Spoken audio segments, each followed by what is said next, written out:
Welcome to the Breaking 90 podcast, where we talk about all things sustainable fat loss. We take people on 90-day journeys to creating fat loss forever. Thanks for listening. I hope you enjoy the episode. Welcome back to the Breaking 90 Fitness podcast. I'm your co-host, Kelly Sarlo, here with my amazing co-host, Jerrika Rydell. Jer, good morning. How are you? Hey, Kelly. Good morning. I'm doing really well. How are Good. you? I'm good, thank you. I was just thinking we've had this in the books for a while to record, and I'm like, ooh, I got to come up with a story. And I don't have one. Come on. Yes, you No. do. Oh, okay. I was like, I got things that I've seen you've been doing. Oh, okay. Yeah, I guess so. But like also at the same time, you know, when someone says like, oh, what's new in your world? And you're like, not much. And it just feels nice. Like Yeah, nothing's really honestly. high or low. And I thought, oh, that's really beautiful. It just feels like life is humming along and steady.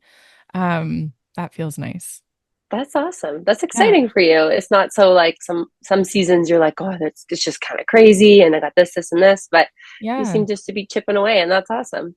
I saw Hmm. you guys made, is that your greenhouse? Yes. Oh, it's beautiful. That's a Thank beautiful you. greenhouse. Thank you.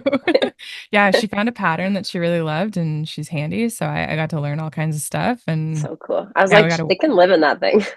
yeah, my brother commented, he's like, that's like like a 12,000 or $1,200 rent in New York City. I was wondering who that was. I read that comment. Yeah. That's funny. I laughed pretty hard. Awesome. Anyway, I All right. digress. What do you have for us today? Actually, okay, I'm really excited to chat with you today because I just love the way that you coach. You've coached me. I watch you with all of our clients, and I wanted to chat today about learning styles. And I know this is kind of like a broad topic, but let me kind of set the stage. People learn in different ways, right? And we talk about this a lot within the school systems and how, you know, if we're only teaching one way, people who don't learn that way really suffer. And we, like any other place that has students or clients, have people learning in all different kinds of ways. And that means that we can't just coach or speak the same way to every single client, right? And Right. so I'm thinking each time someone sits down with you and expresses their frustration or their curiosity, even, right? It doesn't even have to be troubles or obstacles. How do you, as a coach, navigate or adapt to the different learning styles that our clients need? And the reason I'm asking you this question, so we can kind of go back and forth, is to get listeners to start thinking about how they enjoy learning, right? Because Okay. I think sometimes we sign up for a program, we think we know what we want to get out of it, but we don't necessarily know how we need to take in information. So I'm hoping that the listener will self-assess while you're talking about how you as a coach troubleshoot, because then that beautiful relationship can come together. Awesome. And I think this is cool too, Kelly, because we're obviously an online platform. So being able to coach and still target the, hands-on, the visual, the auditory, different types of learners, Yeah, is a fun skill, I think. cool. Awesome. So do you have a certain question you want to lead this off with? Yeah. So if a client says to you they're struggling with their workouts and how their body is responding to the workouts, like just how they're feeling in them, Okay. how do you engage them in a way that keeps them wanting to be a part of it, seeing things maybe from a different perspective, and also helping like figuring out and helping them understand maybe what's really going on? Okay, for sure. So I think maybe the first thing I would address is asking them, how are they feeling? Like, what are the feelings? What are they currently feeling? And what are the feelings that they're looking to actually feel? I said the word feel a lot, but if they are, you said they're frustrated with, their outcomes of their workouts. Well, what type of soreness? Is there pain, or are they not seeing the results? Like when they're saying they're frustrated, I will dig into that. Now, let's say we'll take it in both directions. Now, let's say they're frustrated because maybe they're telling me that they're so sore, but then I dig into the fact that the soreness is actually pain versus not real, we'll say delayed onset muscle soreness from the workout. So in that case, I would actually jump on that video call and go through all these mechanics with them, watch them do their hinge movement, their squat movement, their press movements, and see, okay, well, maybe where can we pinpoint why we're feeling pain in the wrong context versus maybe some soreness that they might be looking to actually achieve. Now, on the other flip side, if the results that they're experiencing are, maybe they're feeling like puffy, or like, I'm using these words in quotations. Mm-hmm. So these are the words that our clients give us. They're not seeing the leanness or the toned, again, in quotations, that they're looking for. That would just be a sit down explanation about, what strength workouts can give us and what the nutrition aspect of our program can also give us. Because sometimes I think we head into a workout like, this workout's going to make me look that toned. The intentions that our clients believe that they'll get from these workouts might actually be more from the nutrition aspect. So just kind of tweaking what their belief system is, and making sure that they understand what each component of our program can give them. Very cool. Okay, so I just want to pull out for listeners if they're like, well, how is that a different learning style? You've talked about either jumping on an actual like video for them versus giving them auditory information for educational purposes, right? And do you find that one connects better with a client over the other? I'd say most of the time, and this was going to relate back to, like you said, the workouts. I think the me doing it and then having them doing it is actually the biggest aha moments. And a lot of the times, a lot of our clients are like, oh, I'm a visual learner, I just need to watch you. It's like, let's have you do it, because I think that's when you feel your body and the right muscle groups. And a lot of people with online programs don't think that they can get this type of coaching Mm-hmm. through these types of platforms. But I can say, okay, put a ball on this spot of your back, and I want you to feel this muscle activate. Or there's so many ways to achieve that feeling without the coach actually going there and poking the muscle that I want you to activate.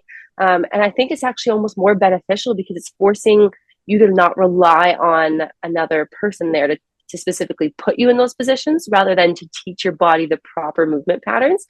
So yeah, the visual aspect of the Zoom, however, the kind of, I don't know what the right word would be, but doing it yourself in terms of the movement and actually having them do the exercise is probably the most beneficial, I'd say, on our platform.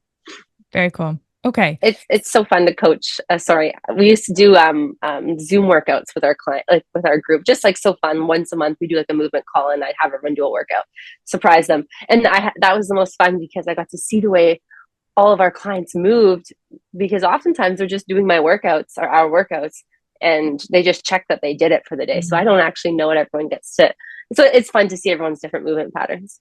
Cool. I love that. Okay, so that kind of looks at movement in a general sense. If we move into nutrition, where movement isn't required, and someone is talking about maybe feeling frustrated, or maybe just need some guidance as to how to switch things up, they're bored with their nutrition. How do you approach teaching them in that situation? How would you troubleshoot with them? Oh, and again, like you mentioned, back on the learning different aspects, you can, because we're doing everything via either a voice note, via a Zoom call, things, or a text, right? Things in that nature. I even had a client with me show me her kitchen, right? This is what I have on layout on my kitchen, and we're on Zoom, and I'm like, okay, well, let's put this away, because we don't want this always sitting on our counter, right? We aren't grazing by the snack bowl 24/7. And show me, all your meal prep containers. Let's count. Do we have 7? Like, it was kind of fun. We got to go through their environment and figure out what new habits we can instill and what maybe we should pull out. And on the flip note, I actually did, and we've done them in the past, but I actually did a little meal prep video with someone. So I was cooking something, and they kind of got a feel for how I distribute into my meal prep containers. So we actually did it on Zoom.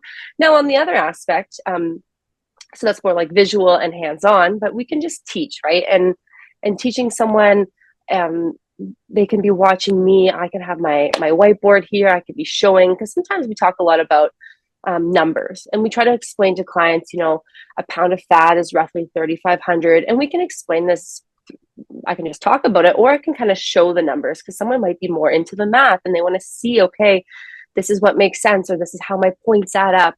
So actually writing it out and then showing them visually can be, you just kind of adapt depending on what type of client that you have for sure. But there's so many different ways we can achieve that. That's really cool. So, for someone who just says to you, like, oh, I just need you to put it in writing and I'll do it, but you start to notice as a coach that they're fairly disengaged. They've told you their learning style or what they think is. How do you start to navigate and kind of like coax them into a different one? Yeah, and this happens, I Hmm. think, 90% of the time.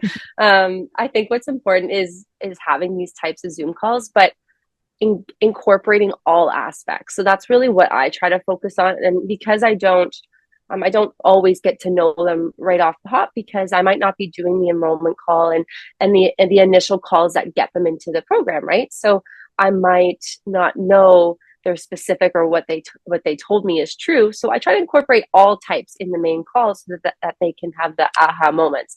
And we as coaches can see when they have those aha moments, and I'm like, right there, this is what you need. You need to feel it, or you need to see it on the whiteboard, or maybe I need to, get the tactile, get something, and you need to actually rub it against the muscle. There's so many different ways to do it, but I try to incorporate all of them in the same call. So I that when we have that aha moment, it's like boom. And Kelly, you're so good at going like, you'll just kind of yell right into the Zoom, like, yes, that's the one. And I can just picture you as a coach making them stop and making them recognize what just happened. And I've definitely used those tips into my coaching style. Oh, that's beautiful. Thank you. Awesome. Yeah. Okay. This is one that I wanted to bring or add to the show too, and I love how you've approached nutrition and movement as well. Um, for myself with mindset, which I know all of the coaches are covering regardless.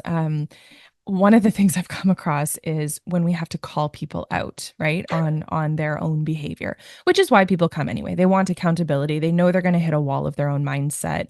They're hoping a coach is going to call them out 50-50 maybe sometimes. And I have said to people, would you like me to hit you with some dry facts? Or am I allowed to make light fun of you? Can we bring humor into the point that I'm about to make?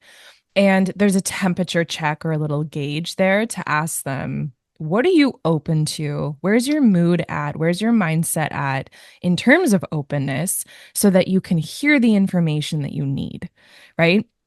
Very similar to everything that you've talked about already, because they might hear the numbers, but until they see them, they can't really digest them, right? For some people, they can see the facts, but they can't make it relevant to themselves until they can give a light chuckle at their behavior, right? And be like, okay, see what I'm doing there. So, Yeah, and sorry, do you mind me throwing an example yeah, in? yeah, It makes me think of, someone after a weekend and they're like, oh, I gained 5 pounds or something. And we're like, did you really consume, whatever, 12,000 calories. something like that? Yeah, 12 to 14,000 calories this weekend. And they're like, they sit and they start laughing at themselves. Like, there's no freaking way that I consume that many calories. So it just puts them into perspective a little bit. We just have to give them their head a little shake sometimes. Yep. I had a lovely clients, by the way, who I absolutely adore working with. One of them said to me, I had said, how are you feeling this week? And she was like, I'm just really frustrated that my body is stagnating this month, but I understand that, this happens in the journey and that I just kind of have to wrap my head around it. And there will come a time where I see more progress. So you could hear in there that she was really working hard at her mindset, right? But she was still in a period of feeling frustrated. And I was like, oh, stagnate. Like, and I, me, I'm a stickler for words, right? And I looked at her chart and it was like her starting weight, September 1st, which by the way, wasn't her starting time with Breaking 90. It was one of the months, but her starting at September 1st and her current date when we were chatting was 7 less pounds. And I was like, Holy. I don't know who you could possibly talk to on this planet that would say stagnating is 7 pounds lost. Maybe she thought in the last few days. Yeah. It was yeah. Yeah. And so Wow. I had said to her, are you open to some humor? Meaning, like, can I point light fun at you? Or would you just like me to hit you with facts? Because I can talk about a calculator and numbers factually, and maybe that will help you. Or we can kind of Right. have a laugh together for you to really like let it sink in. And she was like, yeah, I think I learned better through humor. And I thought, oh, this is fun too, because as you know, our third our third member, Coach Alex, loves teaching through humor as well. Yeah. Yeah. And there are some people who are just in such a sensitive place with what they're doing in their journey at different points that humor is not appropriate, right? And so to really kind of be able to check in and say, like, what is it you need to be able to hear the information, allows that relationship to stay respectful, and also meet their needs. Yeah. It's funny you mentioned that, like how Alex is kind of his fallback is definitely humor, where I think about mine would be facts, right?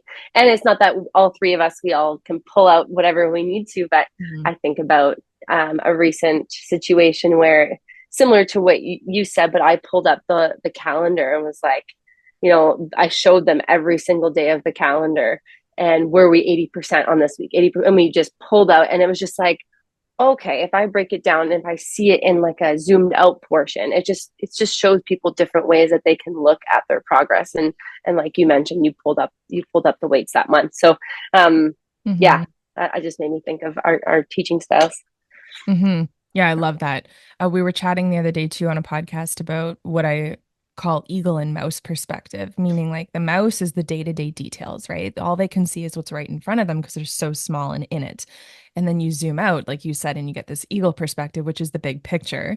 And often what people are upset by is the mouse stuff, right? Not understanding that big picture, they've made a ton of progress and they're doing really well. And I think being able to communicate both of those perspectives to the client helps them understand the full scope of the journey. And like you mentioned too, we can do this with all of the different learning styles. So sorry, I'm flipping this interview. What do you feel is a good way for someone listening to, like, I mean, we've all been taught what we think is our preferred learning style, but I personally Mm, think that it depends on the situation. Would be like, my preferred learning style depends on if I'm learning something through exercise, if I'm learning a random history lesson. Like, for me, I find it depends. Now, how do you recommend us searching for or figuring out what we would say is our best? cool. So as the client themselves, there's Yeah. a lot of different ways that you can approach it. And like you said, I think it's going to be context specific too, Awesome. right? Mm-hmm. And people need to keep that in mind is instead of defaulting to, well, I'm a visual learner, sometimes that's great. And sometimes the information isn't really visual, right? So for example, when someone says I'm really concerned I'm stagnating, I might say to them, look, I jump on a video call and I say to them, I need you to see in my face that I am not concerned about you. I hear your concern, but I am not concerned like about you as a coach right now, given your progress. So for people to assess themselves, maybe let's not stay stuck on this is the type of learner I am, For sure. because if we can stay open to all the different forms of communication and information, we have the ability to put it all together. I think when we start to over privilege one type of avenue of information, then we start running ourselves into a little bit of trouble, right? We start to push away the other kinds of connection. And this is a big thing. I don't think people think about information as points of connection. They just think of it as data, but it's giving you an opportunity to connect dots and to connect to the person trying to help you along in that journey, right? So digging your heels in and saying I'm a visual learner and that's it doesn't allow us to get the full experience. The other thing I would say too in any given situation is one of the questions you asked, and that was, how do I feel and how do I want to feel? Those two questions are so important because if someone is assessing, I feel happy and motivated, and I need to hear this piece of information, maybe seeing it in writing is totally fine. And I feel confident and empowered, and the written form, very dryly, is enough, right? Versus, I feel a little defeated today. I know what I need to hear because lots of clients say that. I know what you're going to say to me, but I need to see it in your face. Maybe they need to feel connection. Maybe they need to feel empathy or some kind of emotion that involves connection, right? That may then lend us as coaches to know, okay, I've got to jump on Zoom or a video message to them, right? So there's a human connection rather than just a written message of a to do. Does that make sense? Yeah, and there's such an important connection between knowing what you need as the client and maybe reaching out to your coach. And we have links, so booking a call because I need that connection, but also as the coach to recognize when our clients need A, B, Yes. C, or D. Yeah, and I think one of the hardest things that I'll bring up with regards to feeling, and you and I've had many conversations about this in podcasts, is when a client recognizes they're sitting in shame, or we can label it humiliation, or we many people don't want to label it shame, but essentially it is that. Typically, what we want to do is we want to isolate, right? And so people will tell you they don't want to see anyone because they're just like, I'm not proud of what I'm doing so far. Immediately, that is when an empathetic coach needs to get in their face respectfully, right? Meaning, like, we've got to create this visual face to face connection to let them know, no, no, you can't go into a hole. You don't need to go into a hole. Let's bring you out. Yeah, Isolation is not going to be the answer, right? And I think for some coaches who might not have the confidence in their own skill or assume that the client knows themselves best, which is never the case, by the way, like, we might let them go do the thing that they think they need to do or what they want to do, what feels more familiar or comfortable to them. If we can sit there and identify, okay, this is shame, I can hear it in their language, I can see it in their avoidance or whatever it is, then we can create that kind of learning style slash connection for them to be like, oh, I can stay present. I can stay with this person instead of needing to withdraw. Right. Because, which yeah, yeah, go ahead. sorry, I just say which is like typically the client's cycle, which they've been through over and over and over again, and which is why they come to us to break them out of that, right? Yeah. And one of, I think, the biggest lessons that we don't talk about, and I don't just mean Breaking 90 Fitness, but just period in the fitness industry, is understanding that we don't need to feel shame about any part of this process. Shame is not going to be one of your teachers or learning styles, by the way, that ever works. So if that is how you're being spoken to, or if that is how you are allowed to be isolated, your coach lets you be isolated and says, okay, come to me when you're ready, that's probably not going to work either, right? You're going to start in that regression that we talk about because you've let shame win. Yeah, yeah. Well, awesome. That was a great point. Yeah, I think many people believe shame can be a good teacher and they've got to go off and do things on their own, and that's just, don't do it. Don't do Yeah, it. cool. Awesome. Thanks, Um, Kelly. yeah, is there anything else that you wanted to add or anything that comes to mind? Um, no, I don't think so. I think what was important is just my biggest take home would be even if it's the learning style that you think you learn best from, right? Be open to trying all different types because your aha moment might come from something you were taught in school or they told you in school was not your style, right? Because that's it made me think about in school it was like, Jerrika, you're a visual learner, you're a visual learner, you're a visual learner. And then it just ingrains Yeah. in your brain. And when in reality, I'm all types depending on the situation. So just allow it to happen. And then open communication. Yeah. Okay. I love that you're mentioning this because for a lot of us, that can be relieving when someone helps us identify a way in which we learn well, I'll say. And if we start to buy into it as a rule instead of just one option, we can miss out on so many things. If I believed, because I was the same way, you're a visual learner, you're a visual learner. Okay, great. Thank you. That helps me in some avenues. What if I never invested in an Audible account and got to listen to books on tape because I just kept saying, nope, I'm a visual learner. I don't remember things that way because that's what a teacher told me, right? Exactly. Like, and you stop developing those parts of yourself because you buy into, I need it this way, right?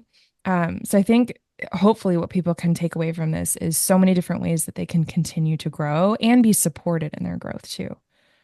Yes. And there's so many ways that we can do that through an online avenue, which is so cool nowadays. Yeah. Awesome. So one of the things, just as a tip, that I wanted to leave people with, which I think there's many in the show itself, is maybe just to walk away with a really beautiful question that you can use if you are working with a coach, and that is to be able to ask them, could you word that in a different way for me? Or could you deliver that information in a different way to me? And that is simply just, a statement to be able to say to someone so that the coach is challenged to find a different way to word it, right? Rewording things themselves sometimes just gives you that aha moment. But it also might spark in them the ability to say, okay, I'm going to do this in a video instead of a voice memo or written, right? And so just being able to request that allows for more open communication instead of thinking, well, they said it, I should be able to get it. And if I don't, it must be my fault. It just allows for open communication. Awesome. That's awesome. And that was something that I've really taken on because of you and our friendship over the years. I've learned to use that phrase so much. And I use it right at the beginning of this call. When you You asked me did. that question, I'm like, Kelly, you got to reframe that for me. I'm so proud of you. Yeah. Anyways, Ah, it works, people. that's beautiful. Oh my Awesome. God, I had so much fun with you today. Okay. Awesome. So I hope listeners had fun as well. What I will ask you guys to do, if you have the time, energy, desire, is to screenshot wherever you're listening from, share it to your favorite platform, whether it's Instagram or Facebook, tag Breaking 90 Fitness to help us get the word out there. We're all struggling with different ways to learn, and I know that someone can benefit from some aspect of this podcast. And like you've heard the exchange between Jerry and I today, there will probably be a thanks or a gratitude between you and the other person as well. Hope you guys have a beautiful day, and we'll see you next week.